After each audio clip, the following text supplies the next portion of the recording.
నమస్తే, నమిత న్యూస్ వార్తలకు స్వాగతం. నా పేరు కృష్ణకుమార్. వార్తల ముందుగా హెడ్లైన్స్.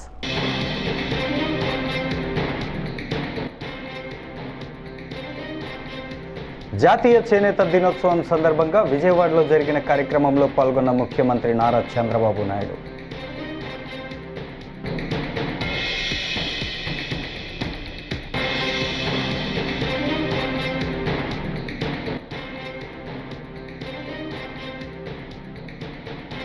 సీఎం చంద్రబాబు అధ్యక్షతన ఏపీ కేబినెట్ సమావేశం అనంతరం మీడియాకు వివరాలు తెలిపిన మంత్రి పార్థసారథి.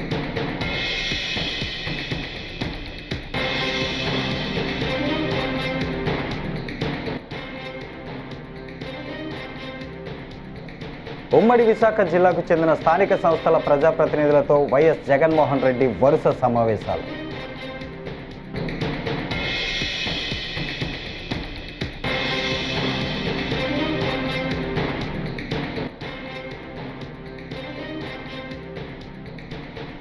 వైసీపీ ప్రభుత్వం మూడు ముక్కలాటలో అమరావతికి తీరని నష్టం చేకూర్చిందని మంత్రి నారాయణ వ్యాఖ్యలు. ఇక డీటెయిల్స్ చూస్తే ఏపీ సీఎం చంద్రబాబు అధ్యక్షతన నేడు రాష్ట్ర కేబినెట్ సమావేశం జరిగింది. రాష్ట్ర సచివాలయంలో కేబినెట్ భేటీ ముగిసిన అనంతరం మంత్రి కొలుసు పార్థసారథి మీడియాకు వివరాలను తెలియజేశారు. రాష్ట్రంలోని మత్స్యకారుల జీవన ప్రమాణాలు మెరుగుపడాలన్న ఉద్దేశంతో చెరువులను నామమాత్రపు లీజుతో మత్స్యకార సహకార సొసైటీలకు కేటాయించేవారని, కానీ గత ప్రభుత్వం నెల్లూరు జిల్లాలో 25,360 హెక్టార్లలో చేపల చెరువులను బహిరంగ వేలానికి అనుమతి ఇస్తూ 2 జీవోలు తీసుకువచ్చారని ఆరోపించారు. తద్వారా పేద మత్స్యకారులకు తీవ్ర నష్టం కలుగజేసిందని అన్నారు. దీనిపై మత్స్యకార సంఘాలు, ప్రజా సంఘాలు కోర్టులకు కూడా వెళ్లాయని వెల్లడించారు. ఆ సమావేశంలో తీసుకున్న కొన్ని నిర్ణయాలు ముఖ్యమైనవి. Andhra Pradesh public security act 1992 section 3 ప్రకారం communist party of India, Maoist మరియు రెవల్యూషనరీ డెమోక్రటిక్ ఫ్రంట్ వాటి అనుబంధ సంస్థలపై ప్రస్తుతం ఉన్న నిషేధాన్ని మరో ఏడాది పాటు పొడిగిస్తూ చేసిన ప్రతిపాదనని రాష్ట్ర మంత్రిమండలి ఆమోదించింది. దీనికి కారణం ఏంటంటే వామపక్ష భావజాలాన్ని ప్రచారం చేస్తూ ఘర్షణ వాతావరణాన్ని తెరదీయటం, రాష్ట్ర ప్రభుత్వ కార్యక్రమాలకి వ్యతిరేక ప్రచారం చేయటం, అదేవిధంగా ప్రభుత్వ ప్రైవేట్ ఆస్తులకి నష్టం కలిగించటం, కొన్ని శాంతి భద్రతలకి విఘాతం కలిగించే పరిస్థితులు ఉండటం మూలంగా వీటి మీద ఉన్న ఇప్పటికీ ఉన్న నిషేధాన్ని మరొక సంవత్సరం పొడిగించడం జరిగిందని చెప్పేసి పొడిగిస్తూ నిర్ణయం తీసుకోవడం జరిగిందని చెప్పేసి మనం చేస్తున్నాను. 2, పశుసంవర్ధక శాఖకు సంబంధించి 18/8/2021 తేదీన జారీ చేసిన జియో నెంబర్ 217 మరియు ఫిషరీస్ డిపార్ట్మెంట్కి సంబంధించిన జియో 144 డేటెడ్ 8/9/2020 రద్దు కోసం చేసిన ప్రతిపాదనని రాష్ట్ర మంత్రిమండలి ఆమోదించడం జరిగిందని చెప్పేసి మనం చేస్తాను. గత 3 దశాబ్దాలుగా రాష్ట్రంలో ఉన్న ప్రభుత్వ చెరువుల్ని ఫిషర్మెన్ కోఆపరేటివ్. ఉమ్మడి విశాఖ జిల్లాకు చెందిన స్థానిక సంస్థల ప్రజాప్రతినిధులతో వైఎస్ జగన్మోహన్ రెడ్డి వరుస సమావేశాలను నిర్వహిస్తున్నారు. ఈ క్రమంలో అరకు, పాడేరు అసెంబ్లీ నియోజకవర్గాల వైఎస్ఆర్సీపీ ప్రజాప్రతినిధులతో బుధవారం ఆయన భేటీ అయ్యారు. ఉమ్మడి విశాఖ జిల్లా స్థానిక సంస్థల ఎన్నికల్లో వైఎస్ఆర్సీపీ తిరుగులేని మెజార్టీలు సాధించింది. ఎమ్మెల్సీ ఎన్నికల్లో టీడీపీకి తగిన సంఖ్యాబలం లేదు. నైతికలు, విలువలు పాటిస్తే గనక ఆ పార్టీ పోటీ పెట్టకూడదు. గెలిచిన వారంతా ఆయా పార్టీల గుర్తుల మీద గెలిచినవారు. మీ జగన్ ముఖ్యమంత్రిగా ఉండుంటే విలువలు పాటిస్తూ పోటీ పెట్టేవారమే కాదు అని వైఎస్ జగన్ పేర్కొన్నారు.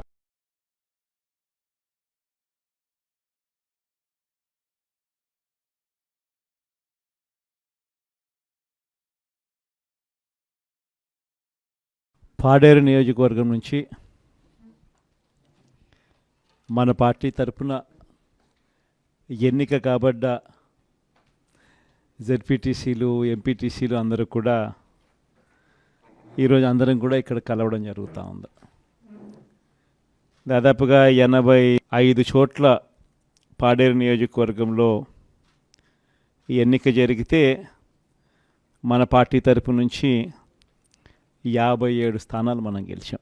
ఈరోజు మామూలుగా అయితే ఈ ఓవరాల్ ఎమ్మెల్సీ స్థానాలు కూడా ఏదైతే జరుగుతూ ఉందో, పోటీ జరుగుతూ ఉందో, ఇందులో మామూలుగా అయితే ఎవరు తెలుగుదేశం పార్టీ పోటీ పెట్టకూడదు. నైతిక విలువలు ఉన్న ఏ పార్టీ అయినా పోటీ పెట్టకూడదు. ఎందుకంటే 600 చిల్లర స్థానాలు మనం గెలిచినాం. వాళ్ళు గెలిచింది కేవలం 200 చిల్లర స్థానాలు వాళ్ళు గెలిచినారు. మనకు వాళ్ళకు మధ్య తేడా దాదాపుగా 387 స్థానాలు వాళ్ళకు మనకు తేడా ఉంది. గెలిచిన వాళ్ళంతా కూడా మన పార్టీ గుర్తు మీద, మన పార్టీ జెండా మీద గెలిచిన వాళ్ళు. వాళ్ళ సైడ్ అయినా అంతే, మన సైడ్ అయినా అంతే. మరి అటువంటప్పుడు మెజారిటీ లేనప్పుడు ఎవరైనా కూడా పోటీనే పెట్టకూడదు. మామూలుగా మీ జగనే ముఖ్యమంత్రి స్థానంలో ఉండి ఇటువంటి పరిస్థితి కనుక ఉంటే, వాళ్ళకే కనుక మెజారిటీ కనుక ఉంటే అసలు మనం పోటీ పెట్టుండే వాళ్ళమే కాదు. ఎందుకు పోటీ పెట్టాలి? ఎందుకు డబ్బులు ఇచ్చి కొనుగోలు చేయాలి? వేరే పార్టీ గుర్తు మీద గెలిచిన వాళ్ళను ప్రజలు వాళ్ళకు ఓట్లు వేసింది ఆ పార్టీ గుర్తును చూసి, ఆ పార్టీ పేరు చెప్పి, ఆ పార్టీ గుర్తును చూసి, ఆ పార్టీ తరపున వెళ్ళి ఓట్లు అడిగిన తర్వాత, గెలిచిన తర్వాత అటువంటి వాళ్ళను మనం ముఖ్యమంత్రిగా ఉన్నాం కదా, పోలీసులు మన చేతుల్లో ఉన్నారు, అధికారులు మన చేతుల్లోనే ఉన్నారు. జాతీయ చేనేత దినోత్సవం సందర్భంగా సీఎం చంద్రబాబు చేనేత కార్మికులకు శుభాకాంక్షలు తెలిపారు. చేనేతకారుల సంక్షేమం కోసం తమ ప్రభుత్వం ఎన్నో సంక్షేమ పథకాలు ప్రవేశపెట్టినట్లు ఆయన తెలిపారు. ఈ సందర్భంగా ఆయన విజయవాడలోని స్టెల్లా ఆడిటోరియంలో చేనేత ఎగ్జిబిషన్ని ప్రారంభించారు. రాష్ట్ర వ్యాప్తంగా చేనేత కార్మికులు నేసిన చీరలు ఎగ్జిబిషన్ సెంటర్లో ప్రదర్శించనున్నారు. స్టాల్ ప్రారంభించిన అనంతరం ప్రతి స్టాల్ వద్దకు వెళ్లి చేనేత దుస్తులను చంద్రబాబు స్వయంగా పరిశీలించారు. ఆంధ్ర రాష్ట్ర ముఖ్యమంత్రి వర్యులు శ్రీ నారా చంద్రబాబు నాయుడు గారు చేనేత దినోత్సవానికి విచ్చేయటం జరిగింది. అందరూ తమ కరతాళ ధ్వనులతో ఆయనకి స్వాగతం పలకాల్సిందిగా.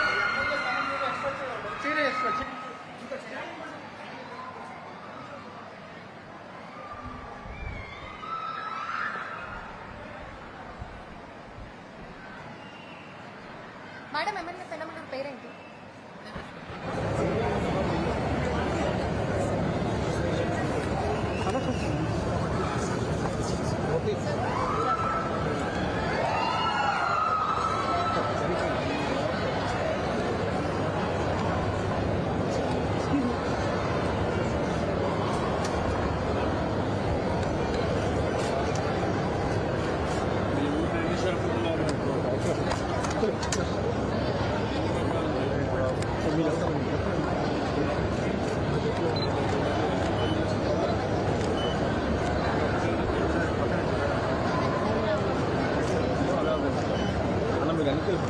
శ్రీ నారా చంద్రబాబు నాయుడు గారు కార్యక్రమానికి విచ్చేయటం జరిగింది.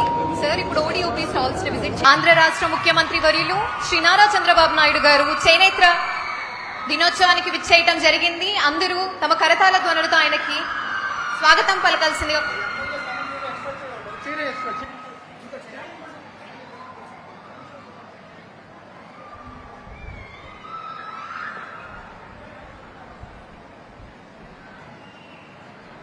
మేడం, ఎమ్మెల్యే పెనమలూరు పేరేంటి?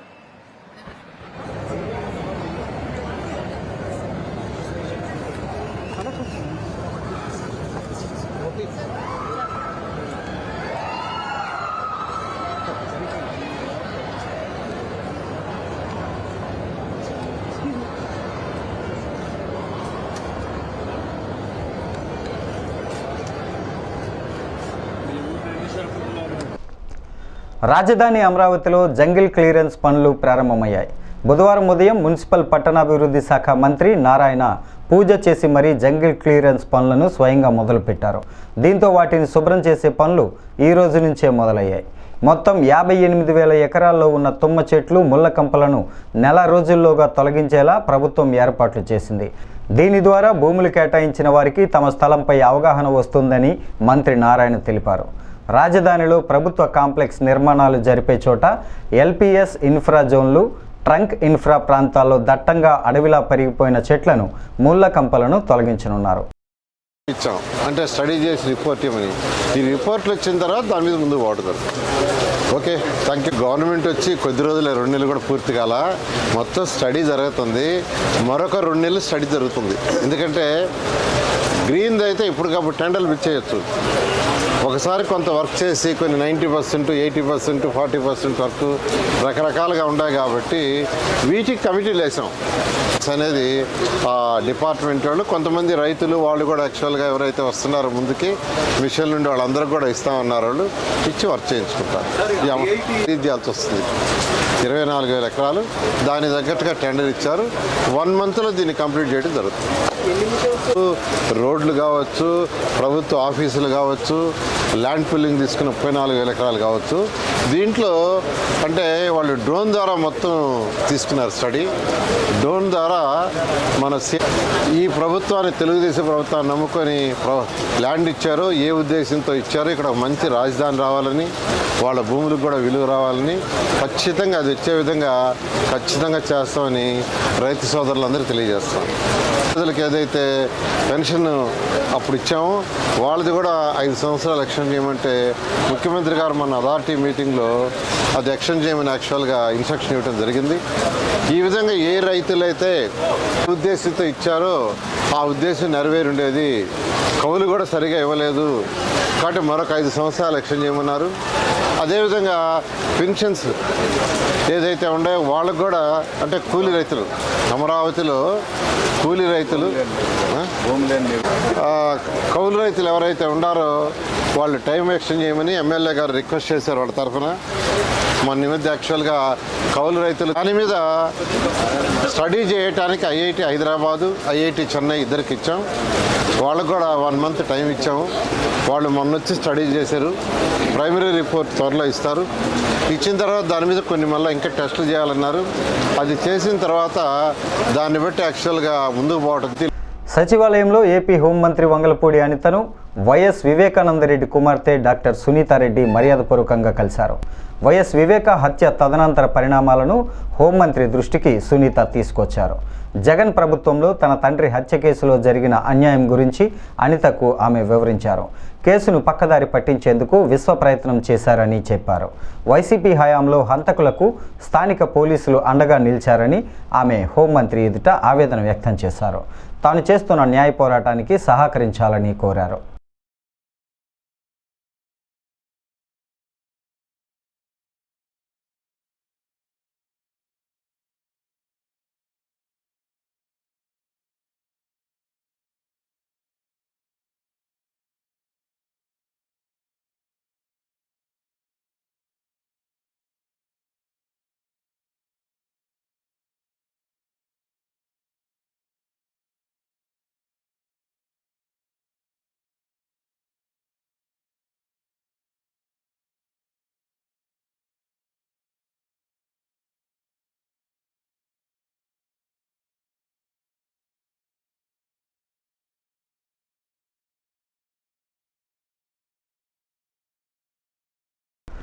రాయదుర్గం నియోజకవర్గం గుమ్మగట్ట మండలం బీటీపీ గ్రామంలో 2 రోజుల క్రితం వైసీపీ నాయకుల దాడిలో గాయపడి రాయదుర్గం ఆసుపత్రిలో చికిత్స పొందుతున్న టీడీపీ కార్యకర్తలను ఎమ్మెల్యే కాల్వ శ్రీనివాసులు పరామర్శించారు.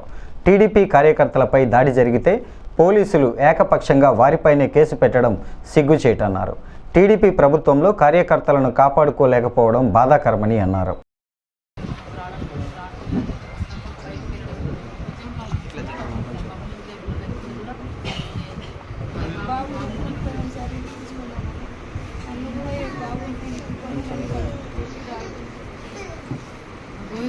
గోవిందన చాలా ఇచ్చేసి ఆడలు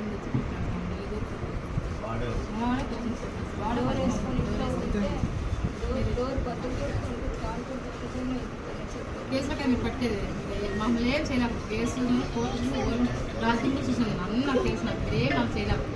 నేను ఆడిపోయి గడిచి వస్తాను రాణి పంపేస్తాను. మేము నిలకండలు అనుకుంటాం దూరం ఏంటి అని దాడుతున్న మీరంతా మమ్మల్ని ఈ కేసు ఆగండి తెలుసు.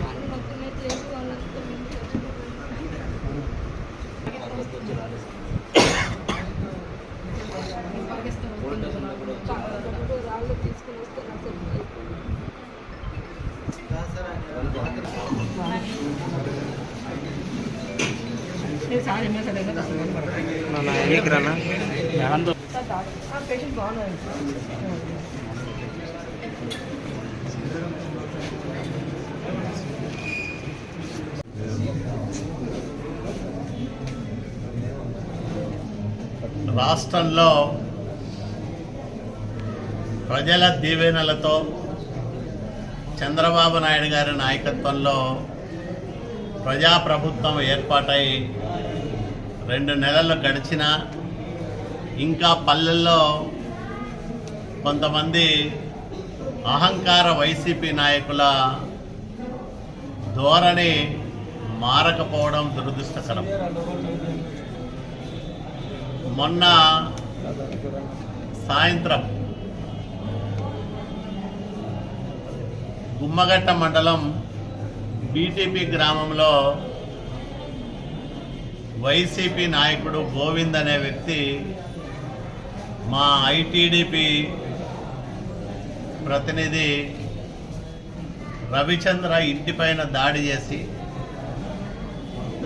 పచ్చి బాలింత వాళ్ళ సోదరి పుట్టింటికి కాన్పు కోసం వస్తే వాళ్ళ అమ్మను ఇంకో సోదరిని కొడతా ఉంటే ఎందుకు మా ఇంటి మీద దాడి చేస్తున్నారు, మా వాళ్ళని ఎందుకు కొడుతున్నారు అని అడిగితే బాలింత అని కూడా చూడకోకుండా ఆమె పైన వచ్చే ఏడాది శాశ్వతంగా సాగునీటి ఇబ్బందులు తొలగిస్తామని అవనిగడ్డ ఎమ్మెల్యే మండలి బుద్ధప్రసాద్ పేర్కొన్నారు. అవనిగడ్డ ఘంటసాలలో ఆయన మీడియాతో మాట్లాడారు. రైతులకు ఎలాంటి ఇబ్బందులు తలెత్తకుండా ఉండేలా డ్రైనేజీ పూడికతీత పనులను 23 కోట్లతో చేపట్టినట్లు తెలిపారు. గుర్రపడెక్క తూటుకాడ తొలగింపుతో సాగునీటి ఇబ్బందులు తొలగాయని అన్నారు. రైతులు ప్రస్తుత పరిస్థితులను అర్థం చేసుకోవాలని ఆయన కోరారు. మనం చేపట్టే పరిస్థితి లేదు, అందుకని వచ్చే వేసవకాలంలో కానీ మనం చేయలేము. ఎందుకంటే వాటర్ ఫాల్స్ చూస్తే కానీ ఎక్కడన్నా లాకులు కానీ ఇవన్నీ మరామతులు చేయించాలంటే ఇప్పుడు నిధులు సమకూర్చుకోవాలి, మంజూరు తెచ్చుకొని ఖచ్చితంగా వచ్చే వేసవకాలంలో ఆ సమస్యలను పరిష్కారం చేస్తే శాశ్వతంగా రైతుకు న్యాయం చేకూర్చే విధంగా చర్యలు తీసుకుంటాం. ప్రస్తుతాన్ని మాత్రం ఈ తాత్కాలికంగా మనం రైతును ఎలా రక్షించాలని ఆలోచన చేయడం జరిగింది. దాంట్లో ప్రధానంగా ఏంటంటే ఈ గొరపటెక్క ఈ డ్రైనేజ్ మీద నిధులన్నీ కూడా గత ప్రభుత్వంలో కాగితాల మీద కనపడ్డాయి తప్ప వాస్తవ పరిస్థితులు ఎక్కడ రూపుదాల్చలే. అంచేత ఇవాళ రైతులకు కానివ్వండి నాయకులకు కానీ అందరికి కూడా విజ్ఞప్తి చేసేదంటే 23 కోట్ల రూపాయలు మేము మంజూరు చేసి ఇక్కడ పనులు జరుగుతున్నప్పుడు వాటిని శ్రద్ధగా మీరు గమనించండి, పని జరిగేట్టుగా మీరు అందరూ కూడా. పోలవరం నిర్వాసితులకు సమగ్ర శాస్త్రీయ పునరావాసాన్ని కల్పించాలని రైతు కూలీ సంఘం అధ్యక్షులు సింహాద్రి ఝాన్సీ చంద్రబాబు ప్రభుత్వాన్ని కోరారు. విజయవాడ ప్రెస్ క్లబ్లో విలేకరులతో మాట్లాడుతూ రాష్ట్రంలో 15 లక్షల మంది కౌలు రైతులు ఉండగా కేవలం 50,000 మందికి మాత్రమే రుణాలు అందుతున్నాయని అన్నారు. కేంద్ర రిజర్వ్ బ్యాంక్ ఏ విధమైన పూచికత్తు లేకుండా 1,50,000 రుణాలను నేరుగా కౌలు రైతులకు మంజూరు చేయాలని అన్నారు. పేరు ఎస్ ఝాన్సీ, నేను రైతు కూలీ సంఘం ఆంధ్రప్రదేశ్ రాష్ట్ర అధ్యక్షురాలిని. నిన్న ఈరోజు మా రైతు కూలీ సంఘం రాష్ట్ర కార్యవర్గ సమావేశం ఇక్కడ జరిగింది. ఈ రోజు ఉన్నటువంటి రైతాంగం పరిస్థితి మీద మేము అనేక విషయాలు చర్చించుకుని ప్రభుత్వం ముందు కొన్ని డిమాండ్స్గా పెడుతూ ఉన్నాం. ఒకటి, మొట్టమొదట పోలవరానికి సంబంధించిన దాంట్లో ఎక్కడైతే పునరావాసం గురించి ఎవరు మాట్లాడట్లేదు, కేంద్ర ప్రభుత్వం కానీ రాష్ట్ర ప్రభుత్వం కానీ వెంటనే లక్షలాది మంది గిరిజనులు నిర్వాసితులుగా మారిపోయారు, వారికి కావాల్సినటువంటి పునరావాసాన్ని వెంటనే కల్పించాలి అనేటువంటిది ఒక డిమాండ్. అదేవిధంగా ఈరోజు రైతాంగానికి సంబంధించినటువంటి దాంట్లో ఖరీఫ్ సీజన్ వచ్చింది, వాళ్ళకి కావాల్సినటువంటి విత్తనాలు కానీ ఎరువులు కానీ వీటన్నిటినీ కూడా అతి తక్కువ ధరకి సబ్సిడీకి వాళ్ళకి అందించి కౌలు రైతులకు సంబంధించినటువంటి దాంట్లో తక్షణం దానికి ఏదైతే ప్రభుత్వం చెప్తూ ఉందో మేము ఇస్తామనేటువంటిది అది ఇస్తూ సొసైటీలోనే కాదు కేవలం వాళ్ళకి కావాల్సినటువంటి పద్ధతుల్లో రిజర్వ్ బ్యాంక్ ఆర్డర్స్ ప్రకారం 1,60,000 ఏ విధమైన గ్యారంటీ లేకుండా కూడా అప్పు ఇవ్వచ్చు. దానికి సంబంధించినటువంటి ఇచ్చి కౌలు రైతులుగా గుర్తించాల్సినటువంటి బాధ్యత ప్రభుత్వం. వైఎస్ఆర్ కాంగ్రెస్ పార్టీకి పిఠాపురం మాజీ ఎమ్మెల్యే పెండెం దొరబాబు బుధవారం రాజీనామా చేశారు. ఈ సందర్భంగా ఆయన మీడియాతో మాట్లాడుతూ గత 25 ఏళ్లుగా తను వెన్న ఉంటి నడిపించిన పిఠాపురం నియోజకవర్గ ప్రజలకు కృతజ్ఞతలను తెలియజేశారు. తాను ఎటువంటి స్వలాభాలకు ఆశపడి రాజీనామా చేయలేదని, వెన్నుపోటు రాజకీయాలు చేయడం తమకు తెలియదన్నారు. వీలైనంత త్వరలోనే తమ కేడర్ సభ్యులతో సమావేశమై భవిష్యత్ ప్రణాళికను తెలియజేస్తామన్నారు.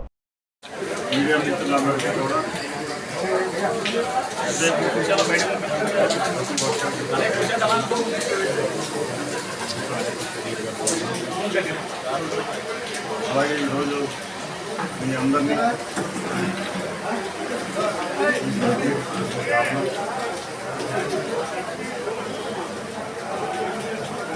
పార్టీ సంవత్సరాలుగా ఈ చిరాపం అన్నయ్య సైడ్ మన బ్యాగ్ 4G బ్యాగ్ కూడా ఉన్నాయేమో కలిసిపోతున్నాయేమో కొంచెం చూడలేదు కదా. పిఠాపురం నియోజకవర్గ ప్రజానికం అలాగే నేను ఆదం వర్షం తడుపుతున్నా లేదా తడిపితే పక్కన పెట్టమని చెప్తున్నాను. ప్రజలు అందరూ కూడా నన్ను ఆశీర్వదించి వారు శాసనసభ్యుడిగా తీసుకొస్తున్న పిఠాపురం సభలకి ఎన్నికగా కృతజ్ఞతలు తెలియజేస్తూ నేను రాజకీయాల్లో ఈ 25 సంవత్సరాల్లో ఈ పిఠాపురం సభలు నా శక్తివంతం లేకుండా ఏ పార్టీలో ఉన్నా ఆ పార్టీకి గౌరవం చేస్తూ ప్రజల కష్టాన్ని నా సమస్యగా తీసుకుని వెళ్ళడం జరిగింది. గత 2-3 నెలలుగా మీ అందరికీ తెలుసు. అయితే మీరు అందరూ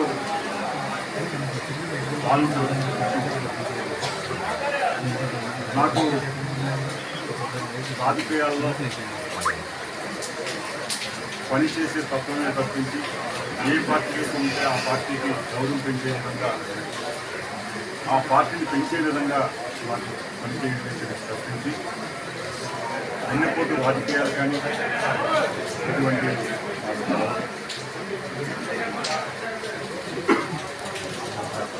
గత 4 నెలలుగా జరిగినటువంటి పరిస్థితుల్లో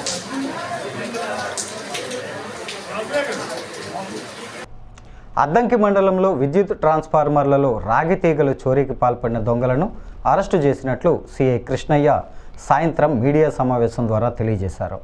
అద్దంకి పట్టణానికి చెందిన పొట్లూరి చెంచురామయ్య, యాటగిరి రామయ్యలను అదుపులోకి తీసుకున్నట్లు సిఐ చెప్పారు. వీరి వద్ద నుంచి 330 కేజీల రాగి వైరు, 50 కేజీల అల్యూమినియం వైరును స్వాధీనం చేసుకున్నట్లు సిఐ చెప్పారు. వరుస చోరీలతో రైతులు చాలా ఇబ్బందులు గురవుతున్నారు. వాటిని మా ఎస్పీ గారు, శ్రీ బాపట్ల ఎస్పీ గారు, అలాగే చీరాల డిఎస్పీ గారు, అడిషనల్ ఎస్పీ గారు వాళ్ళ యొక్క ఇన్స్ట్రక్షన్స్ మేరకు ఇవి ఎలా అయినా సరే తొందరగా చేయాలి, రైతులు చాలా ఇబ్బంది పడుతున్నారని చెప్పి దీని మీద మేము మా క్రైమ్ పార్టీ, మా ఎస్ఐ ఒక స్పెషల్ టీమ్గా ఫామ్ అయ్యి ఈ అద్దంకి పరిసర ప్రాంతాల్లో కొంత ఇన్ఫర్మేషన్ పెట్టి ఎక్కడైతే ఎక్కువ జరుగుతున్నాయో, ఎక్కడైతే గతంలో ఇలాంటివి నేరాలకు పాల్పడి ఉన్నారో వాళ్ళందరి మీద నిఘా పెట్టడం జరిగింది. అందులో భాగంగానే ఈరోజు సింగరకొండ టెంపుల్ దగ్గర 99 అడుగుల విగ్రహం దగ్గర ఒక ఇద్దరిని మరియు కొంతమంది అదుపులో తీసుకోవడం జరిగింది. వాళ్ళని విచారిస్తే వాళ్ళ దగ్గర ఒక 1/2 కేజీతో పాటు మొత్తం 330 కేజీలు అంటే 70 కేజీలు అల్యూమినియం, 350 కేజీల దాకా రాగి వాళ్ళ దగ్గర దొరకడం జరిగింది. వాళ్ళు మమ్మల్ని చూసి పారిపోతుంటే మాకు వచ్చిన ఇన్ఫర్మేషన్ ప్రకారం వాళ్ళని చేజ్ చేసుకుని పట్టుకొని విచారిస్తే వాళ్ళు అద్దంకి పట్టణము మరియు ఈ చుట్టుపక్కల ఉన్న మండలాల్లో రేణంగవరం కాజీపేట పట్టణంలో బుధవారం ఎస్బీఐ ఏటీఎంలో చోరీ యత్నం విఫలయత్నం జరిగింది. రాత్రి 2 గంటల సమయంలో గుర్తు తెలియని వ్యక్తి ఏటీఎంలోకి ప్రవేశించి సీసీ కెమెరాలకు స్టిక్కర్ను అతికించి ఏటీఎం మిషన్ను డోర్ను తొలగించాడు. లాక్ తీసే సమయానికి అలారం మోగటంతో, పైగా ఏటీఎం పోలీస్ స్టేషన్ ఎదురుగా ఉన్నందున పోలీస్ సిబ్బంది అక్కడికి చేరుకునే సమయానికి దొంగ పారిపోయాడు. ఎస్బీఐ సిబ్బంది పరిశీలించిన ఏటీఎంలో డబ్బులు దొంగతనం జరగలేదని తెలిపారు. కింద ఓపెన్ చేసిన అది ఓపెన్ అయిందా? క్యాష్ దీంట్లో ఉంటుంది సార్, కింద ఇక్కడ దీంట్లో అది ముందుకు లాగి చూడండి. చేయి పెట్టుకున్నా కట్టితోనే పెట్టి చూడండి. ఖర్చు పెట్టుకున్నా అదో అది ఓపెన్ చేసినాడు కదా ముందు పక్క. ఇది ఇది ఓపెన్ చేసినాడు రాలే దానికి ఖర్చు పెట్టన్నా తెలుస్తుంది పెట్టాడు బ్రేక్ కాలేదులే స్టాండర్డ్ గా ఉంది. వాళ్ళు ఇప్పుడే అంట సార్, వాళ్ళ స్టిక్కర్ కనిపిస్తానే వాళ్ళకి తెలిసింది ఆడ హైదరాబాద్లో. హైదరాబాద్ నుంచి మీకు ఫోన్ చేసి వాళ్ళు చేస్తేనే ఆర్ఎం గారికి ఫోన్ చేశారు, ఆడ కనిపించారు, ఇమీడియట్లీ అలారం వచ్చింది. అంటే ఆడ కనిపిస్తానే వాళ్ళకు క్లోజ్ అయిపోయింది, చూస్తా అంటారు, మానిటరింగ్ చేస్తాను, క్లోజ్ అయిపోయింది, ఏదో జరుగుతుందని ఇంటిమేషన్. ఇక్కడ ఇక్కడంతా ఏదో చేయడానికి కెమెరా ఉంటుంది, ఇక్కడ కెమెరా ఉంటుంది, కెమెరాలన్నీ ఆపేస్తాడు అక్కడ. అది ఓపెన్ చేసి చూసా లోపల లోపలికి పోలా. ఇది చూసింటాడు, ఈ కెమెరాలో పడింటాడు, ఇది చూసింటాడు కదా, ఇది బ్రేక్ చేసినాడు కదా, అది బ్రేక్ చేసి చూసింటాడు. అదో అది బ్రేక్ అయిపోయింది, ఆడ కెమెరా ఉంది కదా, ఆడ మూతి కూడా కట్టుకోవట్లే, అంత అమ్మాయి కొంచెం చెప్పలే క్యాష్ పోలే కాదు, ఇప్పుడు మాట ఒకరు మేలే కదా. కేంద్ర రాష్ట్ర ప్రభుత్వాలు ఆదివాసీలకు తీవ్ర అన్యాయం చేస్తూ వారు పండించుకుంటున్న భూములను కార్పొరేషన్ సంస్థలకు అప్పజెప్పే విధంగా ప్రయత్నాలు చేస్తున్నారని అఖిల భారత హైట్ కూలీ సంఘ అధ్యక్షుడు వంకల మాధవరావు అన్నారు. ఆయన రింపి గ్రామంలో గిరిజనులతో కలిసి ధర్నా చేశారు. ఈ సందర్భంగా మాట్లాడుతూ ఆగస్టు 9 ఆదివాసీ దినోత్సవం పేరుతో ఆదివాసీలతో నృత్యాలు చేయించడం కాదని వారికి తగిన గౌరవం ఇవ్వాలని అన్నారు. సమస్యలేంటి? ఇవాళ భారతదేశంలో ఆదివాసీల మీద అప్రకటిత యుద్ధం కొనసాగుతూ ఉంది. ఒక్క మాటలో చెప్పాలంటే ప్రకటిత యుద్ధమే కొనసాగుతుంది. ఇవాళ దండకారణ్యంలో కానీ, లేదా ఇవాళ నల్లమల్లలో కానీ, లేదా ఇవాళ జార్ఖండ్ ప్రాంతంలో ఆపరేషన్ కరాగ్ అనే పేరుతో, అడవుల్లో నక్సలైట్లు ఉన్నారనే పేరుతో ఆదివాసీల మీద యుద్ధం చేస్తున్నారు. నిర్దాక్షిణ్యంగా ఆదివాసీలను చంపేస్తున్నారు. అసలు వీళ్ళ యొక్క లక్ష్యం ఏంటంటే అడవిలో ఉన్న ఖనిజాల్ని బహుళజాతి సంస్థలకు అప్పగించడం కోసం, అడవిలో ఉన్న బాక్సైట్ని, అడవిలో ఉన్న మైనింగ్స్ని, అడవిలో ఉన్నటువంటి అన్ని రకాల కలపను, అడవిలో ఉన్నటువంటి దాదాపుగా 78 రకాల ఖనిజాలను బహుళజాతి కంపెనీలకు అప్పగించి మొత్తం అడవులను ధ్వంసం చేయాలి. ఈ అడవులను ధ్వంసం చేయాలంటే అడవిలో ఉన్న ఆదివాసీలు ఆటంకంగా ఉన్నారు. ఈ వార్తలు ఇంతటితో సమాప్తం. నమస్కారం.